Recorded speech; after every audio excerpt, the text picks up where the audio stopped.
గమనించారండి? TDP activate అయిపోయింది. పాత వీడియోలు వాళ్ళకి అనుకూలంగా వాళ్ళకున్న నేరేటివ్‌ని ఎక్స్‌ప్లెయిన్ చేయడానికి. అంటే జగన్మోహన్ రెడ్డి గారు, రాజశేఖర రెడ్డి గారి మీద ప్రేమ లేదు. సో, అధికారం కోసం సంతకాలు పెట్టిచ్చారు అని ఒక ప్రాపగండా వీడియోలు పాతవి ఏవైతే ఉన్నాయో వాటిని రీసర్ఫేస్ చేసి బొత్స సత్యనారాయణ గారు ఆబ్వియస్లీ ఆయన కాంగ్రెస్ గవర్నమెంట్‌లో ఉన్నారు కాబట్టి ఆళ్ళకేం ఒత్తిడులున్నాయి, ఏం మాట్లాడినారో అవి అగెయిన్స్ట్‌గానే మాట్లాడినారు. దాంట్లో తప్పేమి వేరే ఆలోచన ఏం లేదు. ఆయన ఖచ్చితంగా మాట్లాడినాడు. ఇప్పుడు అవన్నీ రీసర్ఫేస్ అవుతున్నాయి. హ్మ్. ఎందుకంటారు?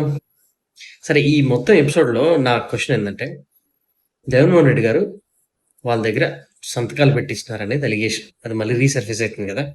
దాని మీద చాలా సార్లు బట్టి విక్రమార్క గారు ఆళ్ళు వీళ్ళు చెప్పారు. ఆయనకి తెలీదు. అసలు ఆయనకి అసలు ఐడియా లేదు ఏం జరుగుతుందని. ఆయన బాధలో ఆయన విన్నారు.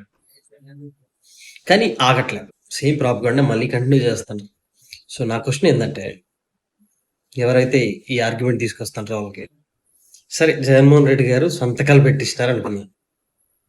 మీ లెక్క ప్రకారం సంతకాలు పెట్టించేసినారు ఎంత 150 మంది అంటే 298 సీట్స్ ఉన్నాయి.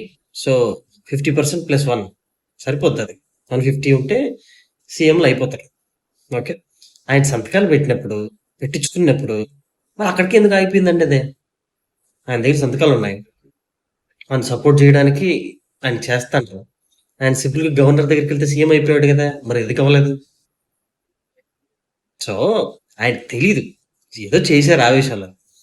దాన్ని కూడా ఆయన ఎత్తిన అంటే సంతకాలు పెట్టించినారు అని అంటున్నారు. మరి సీఎం ఎందుకు అవ్వలేదు ఆయన? ఆయన పెట్టిస్తే అది కంప్లీట్ చేసేటోడు కదా. అది అలా ఉంటది.